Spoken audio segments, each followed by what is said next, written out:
ഈ നമ്മൾ ജീവിക്കുന്ന പ്രദേശത്ത് നമ്മുടെ നാട്ടിൽ നൂറ്റാണ്ടുകൾക്കപ്പുറത്തുള്ള ഈ ചരിത്ര സൃഷ്ടികൾ യഥാർത്ഥത്തിൽ മനുഷ്യരെ ഒരുമിപ്പിക്കുക വേണ്ടത്.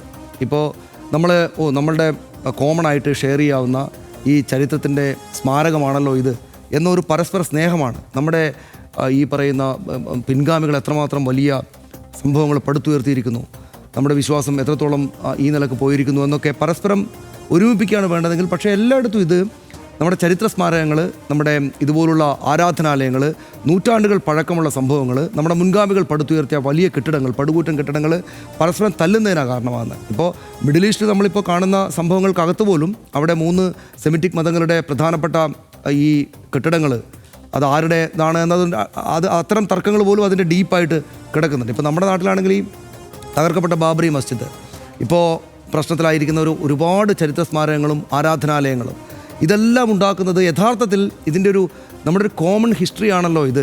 നമ്മുടെ മുൻഗാമികൾ കടന്നുപോയ വഴിയുടെ വൈചിത്രം എത്രമാത്രം വലുതാണ് എന്ന ഒരു മനുഷ്യരാശിയുടെ ചരിത്രത്തോടുള്ള വിനയവും അതുകൊണ്ട് പരസ്പരം ചേർന്ന് നിൽക്കാൻ കൂടുതൽ പ്രേരിപ്പിക്കുകയാണ് വേണ്ടതെങ്കിൽ അങ്ങനെയല്ല ഉണ്ടാകുന്നത്. എല്ലായിടത്തും പ്രശ്നങ്ങൾക്ക് കാരണമാവുകയാണ് ചെയ്യുന്നത്.